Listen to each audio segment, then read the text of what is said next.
match of the day, and yeah, he's had some very difficult opponents thus far. Of course, so has Esipenko, but Esipenko has just been like flying through his last couple of games. So yeah, Andre is looking in great shape right now.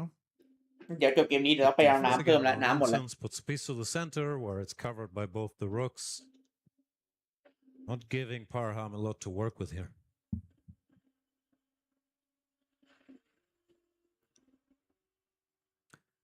Okay, Parham, yeah, he's got to figure something out. Surprisingly, Parham's heart rate is lower than Andre, so he's pretty calm, you know, despite maybe he's too tired to get excited. แซว be tired. ฮาร์ดเรทน้อยเพราะอะไรเหนื่อยแล้วเหนื่อยที่จะตื่นเต้นรู้ constructive plans like I would play a move like bishop e3 try to exchange a bishop, but that's not exactly a winning attempt. I don't know what you do. push the pawn to b4, but does that help? And he jumps with the knight, with the bishop มาไป drops back. บิชอปตาม I remember learning in symmetrical positions, the only real advantage is piece activity because the structure is the same. No one has any weaknesses. And here, black's pieces are basically no less active than white's. So it's he's just totally fine. Just not a good spot for a must win because black can also happily trade pieces whenever he wants to. Like even here, you can go bishop d5. D4 d5, knight No, d5. that's hanging a rook, but you get the idea. Can offer exchange ใหญ่ of ไม่ถูก pieces ใจเท่าไหร่ whenever you want. Yeah, knight d5 is actually a good move.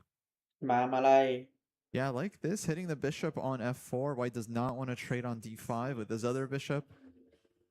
พะหามไม่ได้อยากจะแลกอะดีแลกเสมอไม่ได้จะชนะไม่ได้จะเสมอมาหาเรื่องแลกกันไม่ได้ Poor Parham. He's one of the most exciting players in the world, but 2 games in a row we're standing here saying, yeah, I don't see a move for him. There's nothing to do. He just got himself into 2 very tough situations. Yeah, just early been on. totally shut down by Esipenko. Yeah, no, it really feels like, okay, maybe he's just tired, but maybe, yeah, again, it's a stylistic thing where one player just has the other's number. No, and also Yasipenko can do that to people. We've seen even against Grishuk, he just, completely locked him down, especially with the black pieces, outplayed him. Once he's in that flow state, he's just ridiculously good. Okay, bishop g3. Now you can go back, but there's also moves like queen to g5 or queen to f6 trying to activate the queen, hinting at some knight jumps. Start preferring black a little bit, which is also typical. You avoid exchanges and you have to make some small concessions. Then you get outplayed a little bit.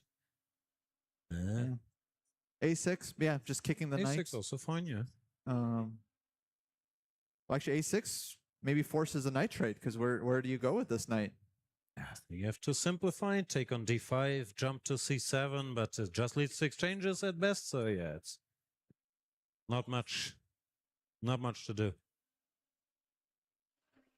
Yeah, no, very clean effort from Esipenko. Again, that first game, okay, maybe he allowed a chance at the end, but it was just like totally dominating. This one, not under pressure at all.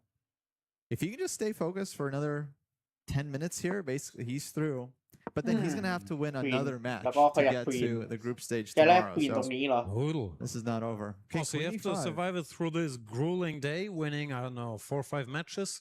Then as a reward, you get to play Magnus Carlsen first thing in the morning tomorrow. So it's pretty tough. Yeah, and even if you make it through that, you have to make it to the quarterfinal to earn any points for your team. So it's a long road, especially starting today. Yeah, and all these guys are just so ridiculously good. Okay, queens are off. So Andre's getting closer now. Takes. You can offer more exchanges with pawn to a6, as you mentioned. It goes a5 also fine, I guess. Well, for a6 and the knight can't go to d4 because you take. Anyway, this is also very solid, of course. Yeah, basically short of just a massive blunder, it's hard for black to go wrong here. Still, the longer it goes, the bigger chance there is a blunder. So I'm surprised he didn't go a6 and just exchange all the pieces, which looks like that was forcing. Okay, there's 97, and yeah, that's the thing about rooks is like now white has a difficult choice. Either you keep trading, which you don't want to do, or you have to give up the open file, which you also don't want to do because then you're just worse. You're not really playing for anything. I think the best you can hope for here is getting the 2 bishops somehow, and let's say you trade rooks, the rook recaptures, then you move the knight forward, hitting the bishop and the pawn, and maybe if black has to take, then you have something to work with. Like, can't be much, but you started from less than nothing, so I think that's the max. No, beggars can't be choosers. But there's also this bishop d5 idea for black. You can trade off the light skirt bishops at some point, and yeah, no, I think you go knight to c7. Right here, right now. Looks like the last moment to create any imbalance, at least. I guess like d6, but that's not accomplishing much. Oh, it is hitting the pawn on b7. But hang on, don't I have bishop c7, or am I blundering? Oh, knight takes f7, is that? Yeah, bishop c7, knight f7. Don't want that, so let's say b6. Yeah, b6 looks solid. อันนี้ Maybe คือ he wants เตรียม knight จู่ c4 โจม going for the bishop b7 like this. ถ้าบิชอปไปกินเรือกิน Still คืนไม่ super ได้ solid จะ for โดน black, ม้า but at มอง least now you can see where it could go wrong, while earlier could just have exchanged everything. It's losable. It's blunderable for sure. Andre has been showing such good form in his last couple of games. Feels like his chances here are still very, very good. Okay, knight c6. He's sacking a pawn. Giving a pawn in order to get the 2 bishops, which is probably good enough, but it creates an imbalance, which ideally you don't want when just needing a draw.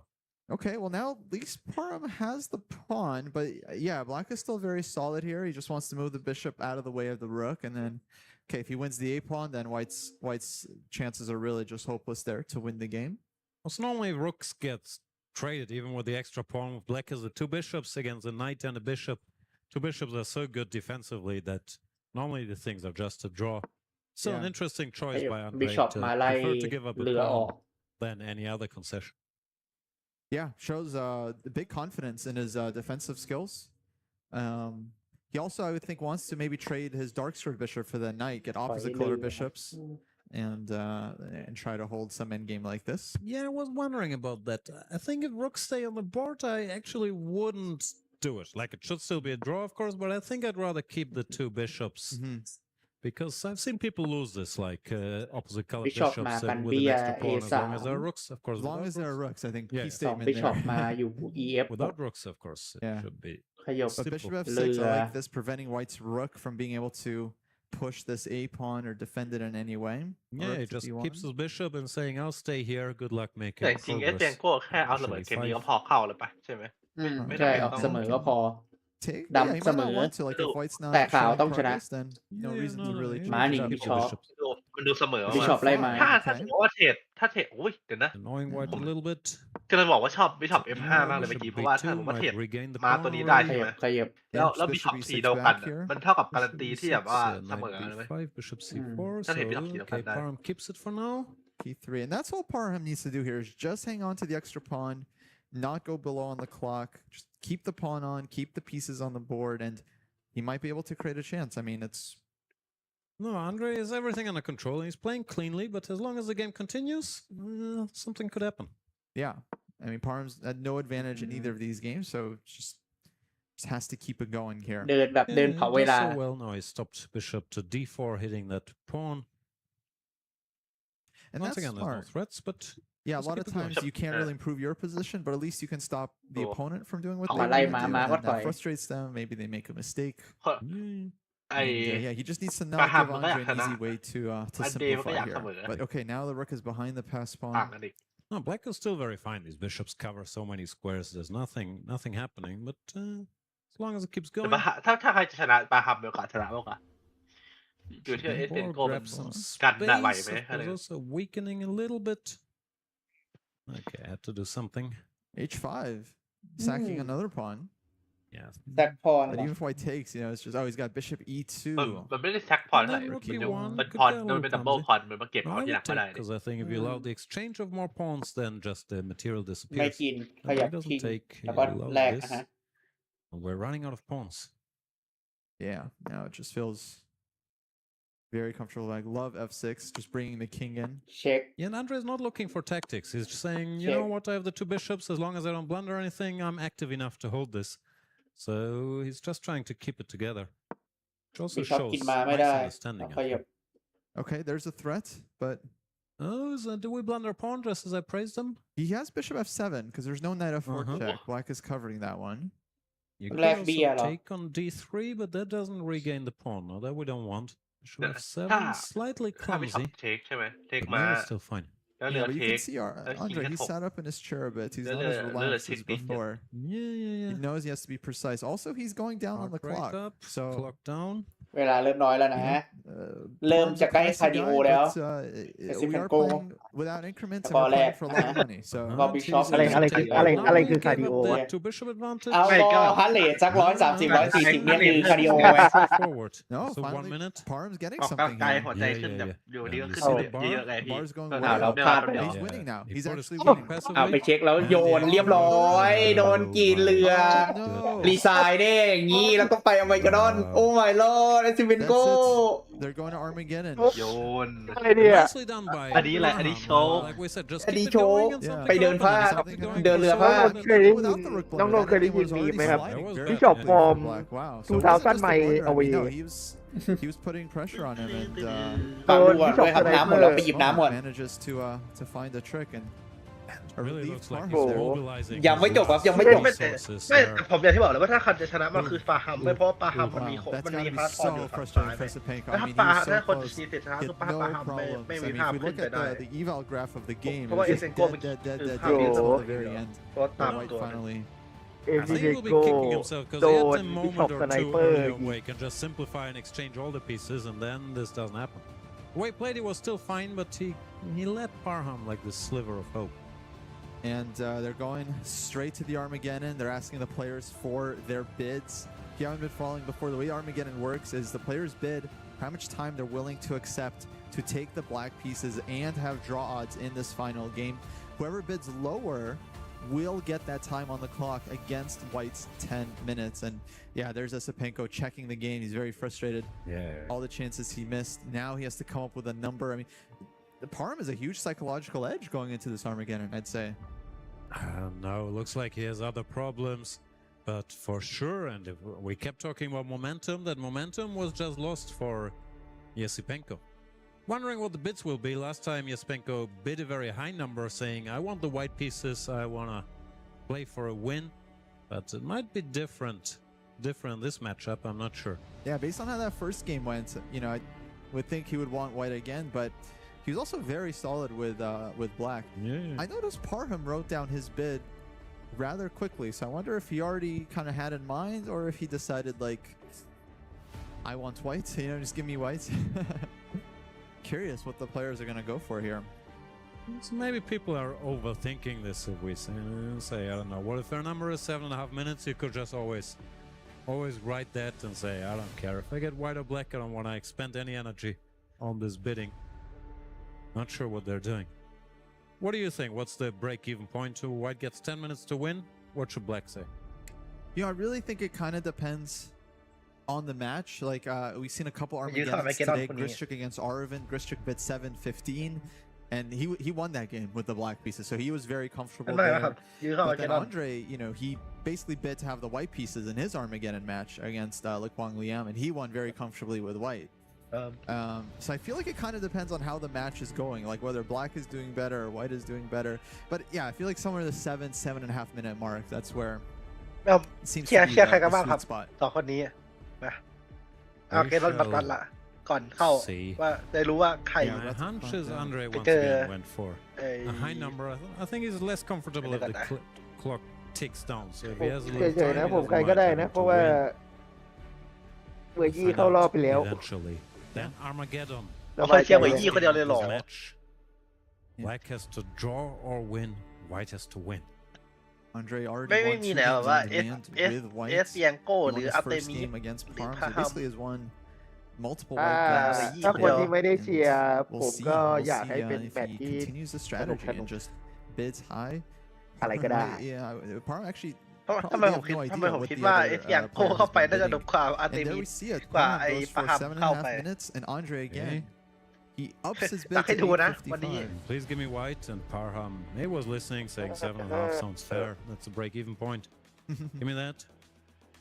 Of course, you can always do this second level, third level thinking. If you know Andre will bid high, do you bid a little higher? Do you say 8 minutes thinking you might still get black? But here we are, Armageddon, Parham Masadlu with the black pieces, Andre Yesipenko on the right side with the white pieces. And another very kind of unusual way of handling the opening. Early queen move out, followed by e3, indicating that he just wants Parham to be thinking right from the get-go. Yeah, trying to pose fresh problems. And if Parham reacts, quote-unquote, lazily with g6 or e6, then he could get a little move ordered here. So yeah. Bishop g4. This is logical because he's trying to get his bishop out. It's the idea of the Slav, it's called as d5 c6. You try to keep the center and then bring the bishop out. But there's always, like, of course, potential drawbacks to bringing it out so early as well. But I think it's a very logical move after queen c2 because e6, g6, you get move order into something else. And what else is there? Yeah, bishop comes out, and if white attacks it, it can drop back, snake its way back to the g6 square, where it lives beautifully.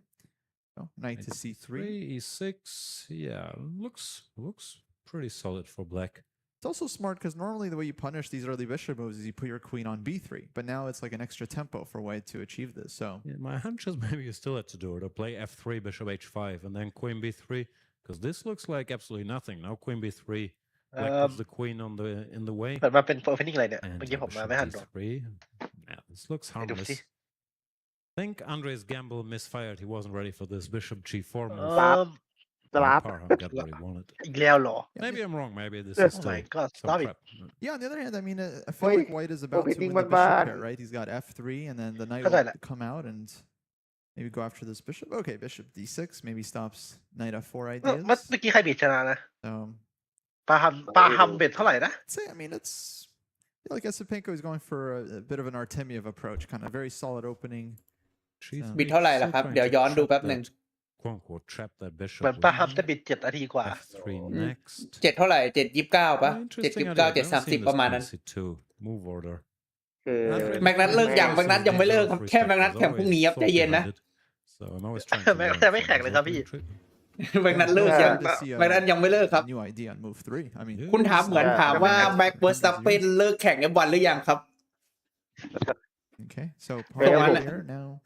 ผมไปดูสถิติมาไปดูแต่ละแมตช์มาของรอบปีผมเจอแต่โอเพนนิ่งอะไรสลับเฟนฟีนแกมบิดดีคลาย Yeah, small long-term edge and แล้วสลับกับคือที doesn't ดีได้ manage คื to อ win on the ส board. ภาพ He's เดียวกัน always up on the clock and can play. คือผมอยากเห็นแบบอะไรวะ ซิซิเลียนเนี่ยซัดกันมันๆหน่อย อยากเห็นต้องใครอยากเห็นต้องใครอยากเห็นต้องรอพวก 3 extra มิ minutes คา for ลือ Andre. ฟิลุจา อยากได้แบบอะไรวะ ก็ปวด ผมอยากได้อะ ผม ผมไม่ขออะไรเยอะ ผมอยากได้ซิซิเลียนกับคิงอินเดียนน่ะไม่ใช่คิงอินเดียนแต่คิงอินเดียนดีเฟนส์นะ กราฟิกอาจจะพังหรือว่าเครื่องอาจจะพังครับฮาร์ดเรท40นี่ไม่น่าใช่ This is a structure Andre is very familiar with, except on the black side, he's been playing this a lot. ฮาร์ดเรท50นี่อาจจะไม่ใช่เหมือนกันอ๋อแบบเพิ่งใส่บางทีอาจจะแบบจับได้บ้างจับไม่ได้บ้างปกติ Atypical. โทษทีครับมีสตาร์ไปเช็คสัญญาที่จะปาฮัมเนี่ยครับ Puts the rook on c8. โอ้โห โอ้ BPM 40บ้าไม่น่าใช่นะ เดี๋ยวมาแล้ว เห็นไหมเนี่ยสัญญาณมันตรวจไม่เจอตอนแรกตอนนี้ตรวจเจอแล้วเครื่องไม่เสียYeah, looks like a very comfortable version for black. The rook squares, queen will come out. White still has to develop the bishop on c1. Knight goes back to e2. That doesn't look like. Yeah, Andre doesn't like bad. เริ่มด้วยเวลาน้อยกว่าเนื่องไขคือแค่เสมอพอใช่ครับมีเวลาน้อยเล่นดำแล้วก็เสมอพอ And Parham, it's the first time he has a nice position. He has some activity. ส่วนคนที่บิดไม่ชนะก็ได้เล่นขาว10 นาทีแล้วชนะเท่านั้น Pawn to d4 is there, knight to b4, knight to e5, many ideas. This is much more of a Parham coded position. Absolutely. His only issue is the clock, but he's a very fast player and he still has 2 extra minutes than what he's used to starting with the 3-minute time control. เหมือนในพวกลู่วิ่งไฟฟ้าที่แบบเวลาแฮนด์จับมันมีอันเนี้ยมันมีแบบจับวัดฮาร์ทเรทด้วยแบบจับถ้าเราจับวัดจับกำแน่นพวกไอ้ลู่วิ่งไฟฟ้ามันจะมีวัดอยู่แต่แบบช่วงแตกแรกๆมันจะแบบวัดไม่เป๊ะไงแบบขึ้นประมาณนั้นหรือเปล่าน่าจะใช่ไหมน้องนนท์น่าจะประมาณนั้นแหละคนปกติไม่น่าจะฮาร์ดเลย40แน่ๆ Isolated pawn weakness black has to defend but piece placement is so important and here black's pieces are so active and the white pieces are stuck there on the queen side and the knights are passive no one's really defending the king so this is just a nightmare version มาขาว11โกต้องชนะเท่านั้น and white's just not developed oh boy okay so RJ I mean he needs to use some time here and figure out how to Also, he's in a must win. Maybe objectively the best is to ไม่อยากเคลียร์นะผมคิดว่าโรดี้จะไปจบที่70-5ครับ He's not gonna do that because he has to win ไม่รู้ครับ Is this a Parham comeback ยังไงก็ไปจบที่บ้านน้องนนท์ไม่ใช่หรอไม่ก็เขาบอกว่ายากสุดเพิ่งยื่นไป65-5แล้วเขาบอกแมนซียังได้80 in the second game somehow managed to win that one and now he's dominating the Armageddon เหลือ0จะถูกปรับแพ้ไหมไม่น่านะ